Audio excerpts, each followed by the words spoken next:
make it now give me eczema. Big baller, call me Benzema. Anyway you see me, you have to see 10 killer. Good afternoon, Trinidad and Tobago. It is time, once you hear that sound, for local, the best football talk show on the airwaves. Come on, guys. It's time for the Juggle right here on Slam each and every Monday, 6 to 7 p.m. We give you a full hour of, sometimes a little bit more, we still have time, sometimes a little bit more, of the best football talk, best football topics that you could find anywhere. Yeah? As always, I am Jassy Marik in this afternoon. However, I regret to inform you that the High Priest, Stefano Oliveri, is otherwise occupied at this time. Right? So we're going to be taking you through the next hour talking football, guys. Of course, you could get in on some of the discussion. 624-1005, 623-5001. Of course, we'll have our Around the World segment where we want to speak a little bit about that Newcastle takeover. And, of course, we have our Health Haven brought to you by our friends at Superb Health and Fitness. And our hot topic for this afternoon, where I will be joined by yours truly. Well, not yours truly. Hey, what am I calling you, boy? Verse. Verse is inside, of course. No stranger to the Juggle. Trouble Reach. And no stranger to the football discussion. No stranger to the Rabs and banter. Verse? Who looking for the Rabs this evening? I looking for real Rabs. But before we get into anything, our hot topic segment, which will be brought to you as always by Jack Daniels Tennessee Apple. Right? We want to talk about the Nations League. Yes? And we're going to divide this discussion into several parts. One of them, I know a lot of persons have an opinion on Belgium, boy. Always the bridesmaid. Never the bride. Never the bride. So your thoughts on Belgium? That's one part of the discussion. And that now controversial goal. Bacchanal. Scored by Kylian Mbappe in the final. The winning goal against Spain. Right? We're going to get some clarification on that from Mike Ragoonath, who is a local referee, official. Local and international match official. And he will be joining in on that discussion to bring that clarification.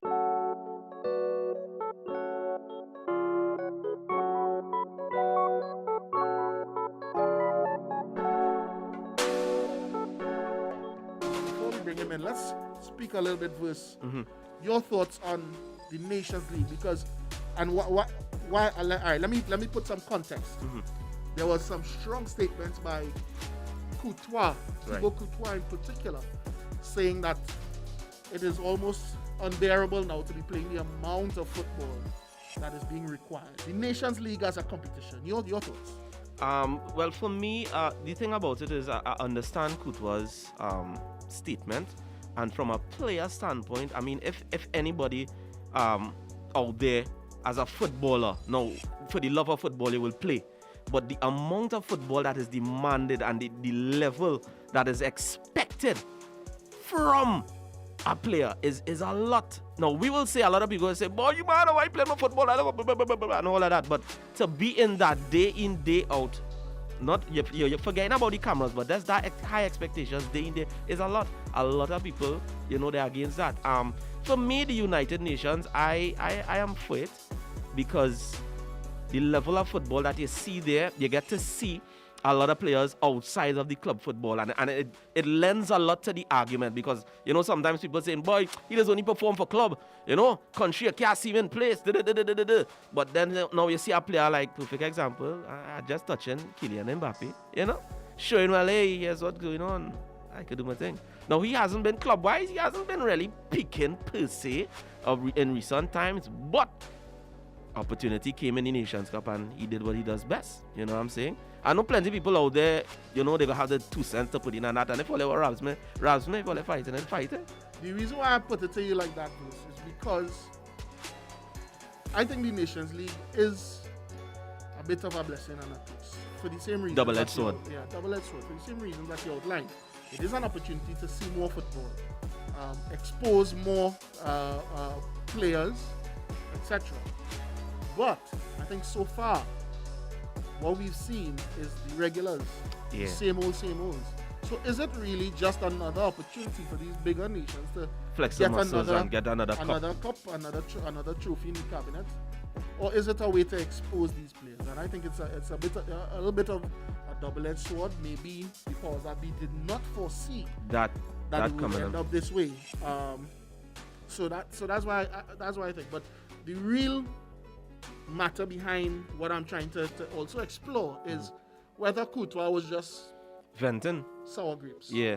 It could be because could very well be. we saw in the past, and let me be real. Nobody wants to lose. Nobody wants to be that second place winner, except for like Belgium, because them just I don't know why. Any Belgian fans outside there, boy, really and truly like all serious. You gotta be careful these days. I realize you gotta be careful with this word fan. You know? Yeah. But we have something Because coming a for lot of them. people claiming Claiming, but they're not. You're a follower. Don't worry now, we have something You're for not them a fan soon. really. You're a follower, which we could live by. Yeah, we can live by. Your Just- choice, yeah. But don't come to try to force and say you're a fan. You're a fan. You And don't do and that. I've been a fan from No. since thing. The other side of it too, Jassy, is the financial side. A lot of people are invested in the football worldwide, and a lot of people see the opportunities where it could have a lot of return. Now, if you have a cream of the crop, and we boy from Real Madrid, the big man himself, he was seeing that with his I know he want to go wrong and road, but he was seeing what could have happened. He was for a forecast of what could be, that kind of way. But as I was saying, in terms of the financial side of it, I could understand to an extent why they would only want top tier. Because for entertainment purposes, you don't want to see a Slovakia or Volhynia or one of them. Or North Or Macedonia. North Macedonia. Big up Crouch. Yeah, boy, Crouch. Big up Crouch. Big up Dwayne Pena. Let me call you by your whole government name. That big louse. He's one louse, How much side he does back, boy? North Macedonia for sure. That's the only one I know. The man is back about 12 different side, boy. So yeah, guys, we have on the line. We came to before we even go there. We came to the final of the competition yesterday. Blockbuster final, as expected. Of course, nobody would have seen Italy losing their unbeaten streak. Oh, And I know that pain you deeply versus as an Italian. My heart. Yeah. Nobody would have seen Spain defeating Italy in that manner. But it happened, and of course Spain does really have some really young, exciting talent. Yes, sir.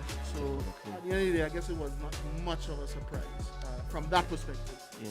And the French, a lot of persons again, sort of not predicting really, but a lot of persons of the opinion that the French, their powers have been waning in recent years. Since winning the World Cup, Correct. where they peaked, a lot of persons have said, they've fallen off, they've lost sharpness.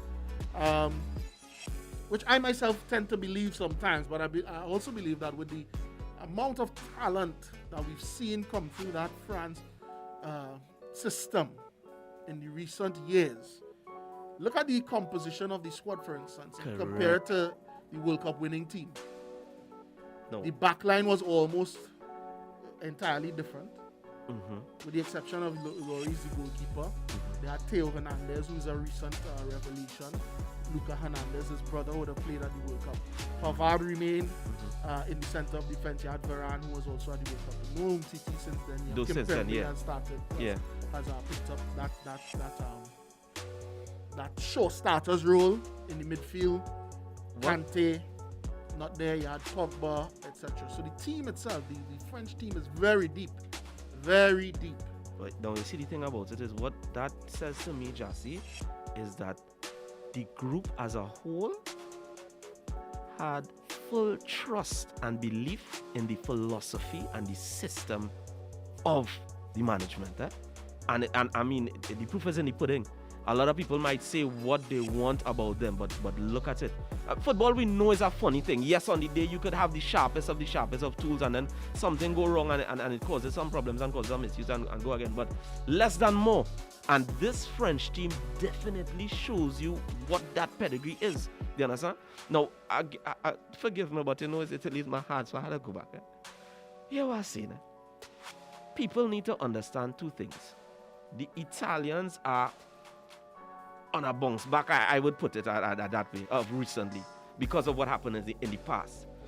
Also, Spain is a team that you could never put them under at any time at all. So, I mean, I know the Cinderella story was coming to an end sooner or later, but for me, I'm glad it was at the hands of Spain. You understand? Rather than anybody else, Belgium being specific, you know. But as I said, this game, boy, it really showed to me, and the players again, going back to the France team and to the champions, that once you really commit, once you commit to the philosophy and you believe and you have, and the other thing is, I really even look, I thought this situation with Benzema would have caused some kind of bad blood and situation amongst the team, but it didn't. Look how it panned out. Look at what happened in the competition. You saw a unit. You saw, for pun intended, a team. You understand? And for me, boy, that's it. You know, funny thing is that I can't even say that, boy, because they go one more. Talk your mind. I was gifted, and I was my Italian people. Although don't get no horrors. I was gifted. Look back and I'll hear now. You see, I was gifted a Mbappe jersey, and ironically enough, I was in said jersey yesterday, right? So a friend of mine took a picture and he sent it back to me. He said, "Look at you now, boy. Fraud. Look at." But it's not that. It was a gift, right? It was a gift. I wasn't bandwagon, you know, trying to trend. You know, it just happened. Fraud. It is how it happened. Just it's not my fault. It's just, you know. Fraud. You see, boy, look at my phone and started go off already with my Italian. All you cool it now. Alright, guys, so the numbers to call if you want to get in on the Nations League discussion. It's a hot topic brought to you by Jack Daniels this week. 624-1005 or 623-5001. Of course, we'll also be monitoring what's coming in via WhatsApp. And we have one opinion so far that's saying UEFA is coming up with these tournaments at both club and international level that are all about generating more revenue at the player's expense. They are humans too, and that's 390. Now, which I can certainly agree with. You know, all of these competitions, it's clear that it's one prerogative, one main agenda, which is to have those games shown on television and generate television rights. So having that understanding, the question then is, whether it be to the powers that be, or even if we ask ourselves, is to what we are a consumer-oriented sport is a consumer-oriented industry. Correct. Meaning that you want to feed the consumers as much as possible, but to what end? To what end? So me as a football fan, yes, I sit down and I love the fact that I can turn on my television any time of day, any time of year, and I can see a top-class international match. Yeah. But do you see yourself turning on to watch CONCACAF Nations League or the African Cup or the African Confederations Nations League? I think, but that's the question, huh? But anyway, guys, so the Nations League concluded. We came to the final, right. France and Spain, as we indicated earlier, and France went up 1-0 in the second half. A really tight contest between the two teams in the first half. France got the go-ahead goal. Via Mikel Oyarzabal. France pulled one back. Karim Benzema, who many have said looks like if he's Benzema fool. He has not spent 5 years in international exile. And Kylian Mbappe comes up with the winner. A goal that people have gone to town arguing whether it was the correct decision or not. Yeah. I have with us Mr. Michael Ragoonath, who, as mentioned earlier, and I'll mention again because he deserves nothing less, is an international match official with years of experience on the international, regional, continental scene. Right. And he's here to sort of help us understand what we saw, right? Why it happened, whether it was right or wrong. A match official's interpretation. Let's move away from the armchair criticism. Yeah. Did you check the back criticism, if you will? Yeah, exactly. Yeah. We know bars open back, but come now, man. Hey, boy, I had a call, man. Hey. Good afternoon, sir. Good afternoon, and welcome to the Juggle. Yeah, good afternoon, my friends. Nice to be joining you guys on 105 FM, Slam 105 FM, to discuss this very controversial. Yeah, definitely. Yeah, Definitely. For the novice, for the the fan base, you know, because you have two teams. And the parties are, you have the French and you have the Spanish. Oh, gosh. And of course, you separate there. And, you know, it's just a border between the two of them. Exactly. Correct. And the thing is, Better rivals. Better. and the support right down. But when it comes, you know, I am always one who And the man work with his book, eh? You know, yeah, you have the logo. International Football Association. Yeah. So last night I saw the highlights on CNC3, and Big up. I actually tell my wife, no, I have to get this. And I stop the freezer there. Footage, I right. come and get my camera, I rewind, and I videotape the whole thing again. Right. I say, but the assistant referee crazy. Oh, VAR, where's VAR? Where's VAR? I keep saying, what happened to VAR? Because initially, everybody, the whole world would say offside. Right. The whole world. No two ways about it. They even stop it and they show you. They show you the line, yeah. Where Mbappe was in the offside position. Right? But now we have to break it down. We have to break it down and analyze it to see whether or not he committed an offense. Because being in an offside position doesn't make you commit an offense.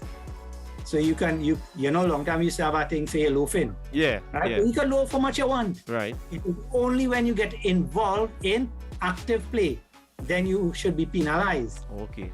So Mr. that is Ragoonath, what we have to look before you for. continue, for persons who might be still living in that era saying you're offside, when did that law change to reflect and I mean, you might be able to give me the exact year and date. Yeah, more than 10 years ago. Exactly. Right. More Right. than 10 years. This is a law that has been in existence. Yeah. And persons More are than 10 still years. arguing and crying and beating Oh, up. yeah. But anyway, you continue. Yeah, you would see that because there are parties after the team, and as soon as the ball played, they would go on offside. Yeah. You know, and they don't want to hear anything after that. As far as they made the decision, it is offside, right? But the law is clear. There are 3 reasons and 3 times when a player who is in an offside position could be penalized for being in an offside position. One is if he's interfering with play. 2 is he is interfering with the opponent, and 3 is if he is gaining an advantage from being in that position. Right? So we have to analyze it. So let's take it apart. Right.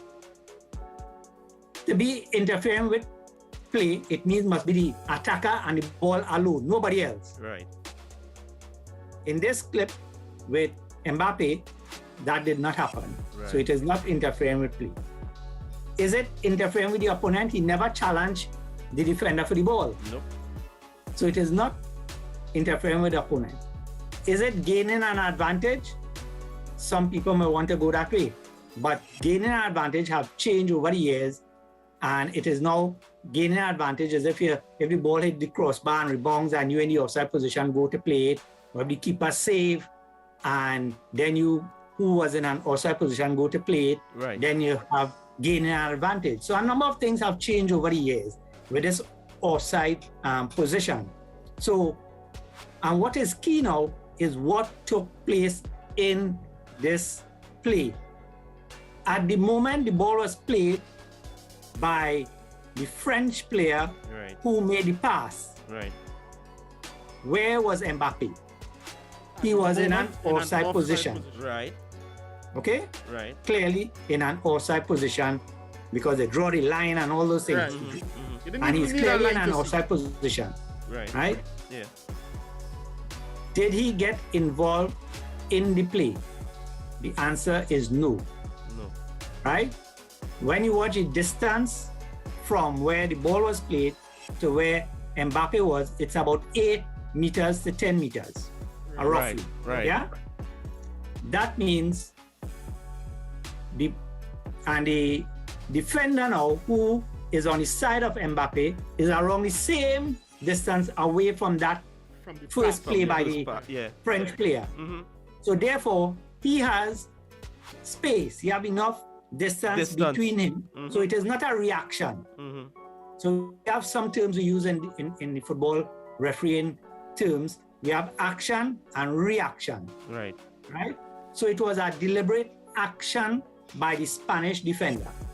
and not a intercept, reaction. And not a We reaction. talk about reaction when they are close, maybe a meter or two, and he reacts. Right. And then you may have a deflection or something like that, right? Mm-hmm. So with the 8 to 10 meters away from the attacker who passed the ball to Mbappe, the Spanish defender had enough space and distance between them to decide what he wants to do.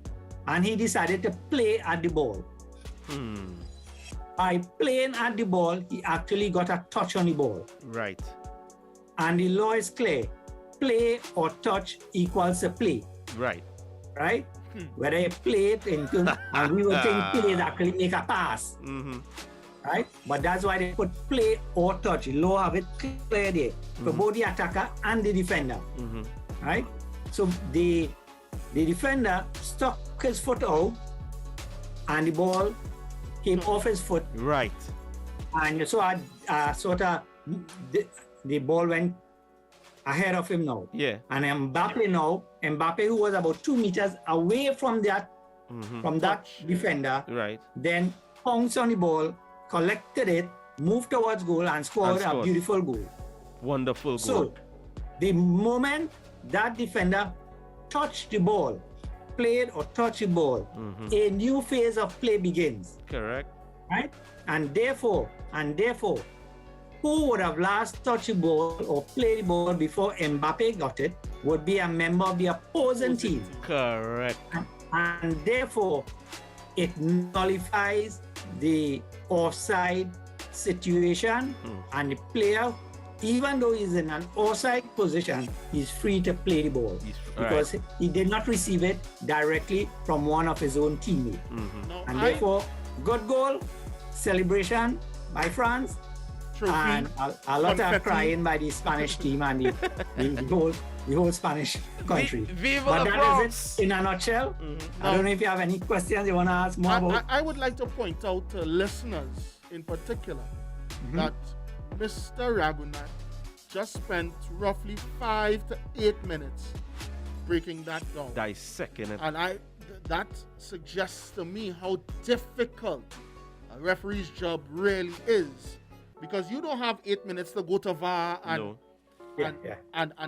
take all of these considerations into account. It's a difficult job that is happening in real time. Right. And Jassy, just to interject, if we did not have VAR, and the assistant referee went up, everybody would have accepted it.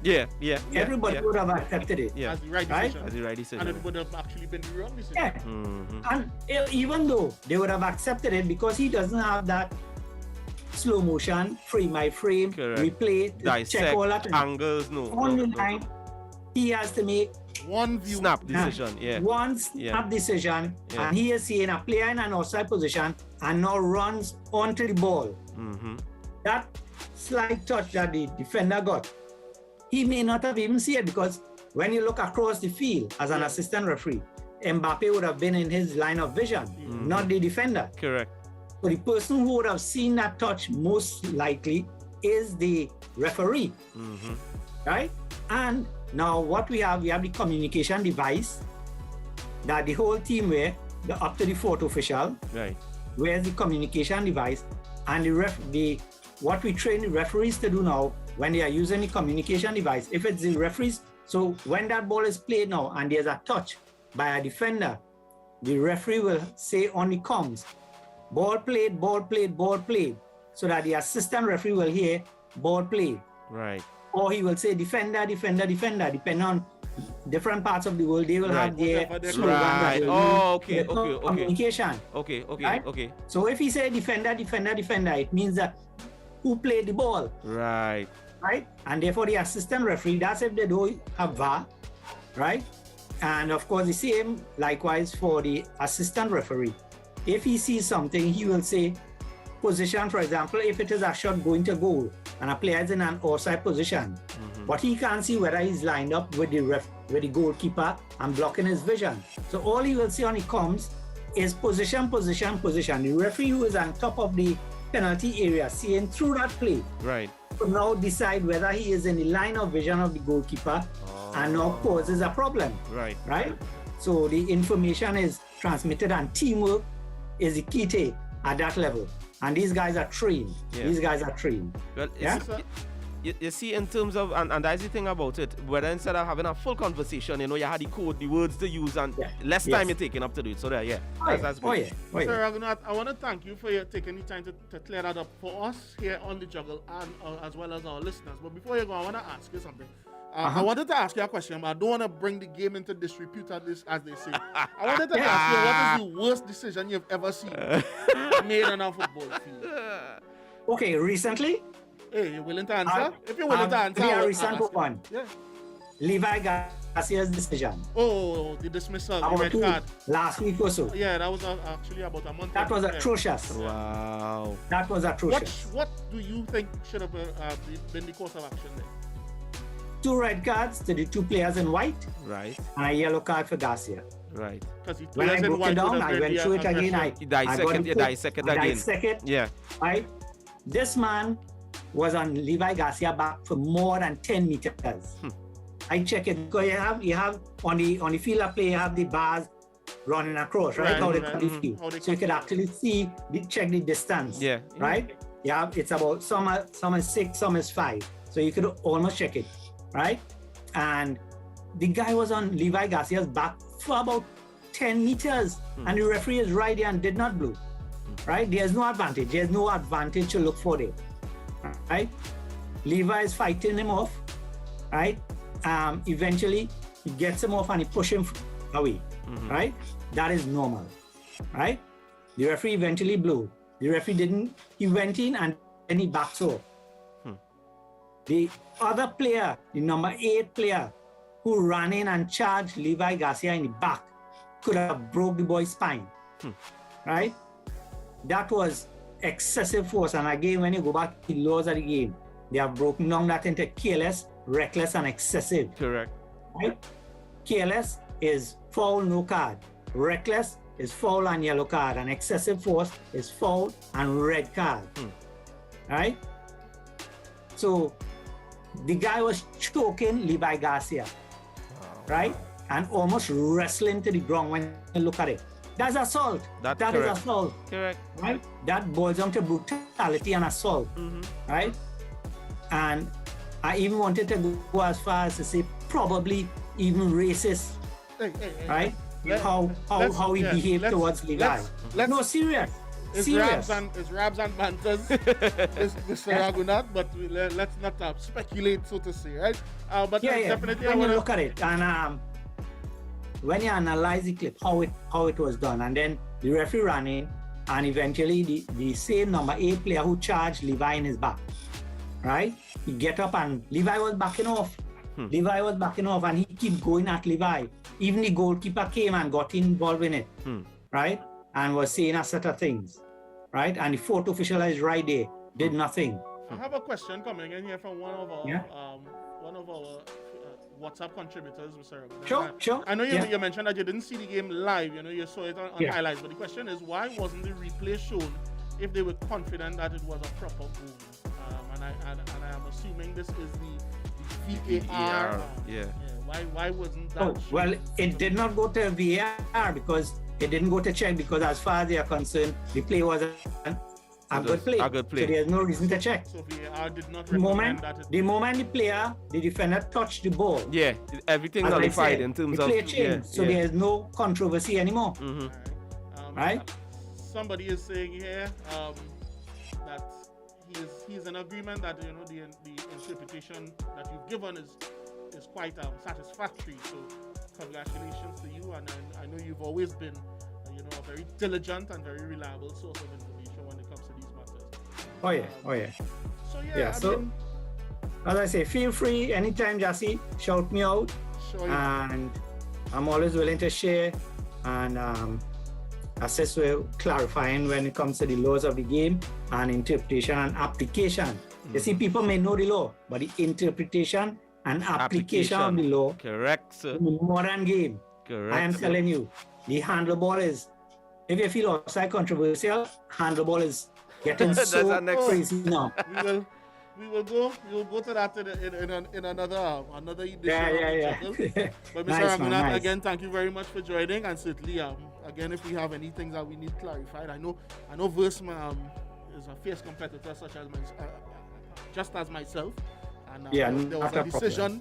There was a decision Verse a couple of years ago in the GML, in the Ansamacal Sports Day. Yeah, boy. When you dubbed me an Italian for my nasty play, but I wouldn't say it was. Boy. So guys, it's the Juggle. We were just speaking with referee Michael Ragoonath of Trinidad and Tobago, who's flown the Trinidad and Tobago flag at the highest levels for international match officiating globally, and certainly we want to thank him for joining our Nations League discussion in our hot topic this evening, brought to you by Jack Daniels Tennessee Apple. What we're going to do is we're going to take a short break. We're going to jump inside our healthy, holistic haven. Our friends from Superb Health and Fitness are standing by, and Nice. they will get in. The discussion today is centered around cardiovascular workout. That's something. Yeah, Stressful. and I know you were having a discussion earlier about man. your activity or lack thereof in recent times. No, So we're gonna be talking I real active, man. cardiovascular fitness with our friends from Superb Health and Fitness when we return from this really short break. It is the Juggle right here on Slam 100.0.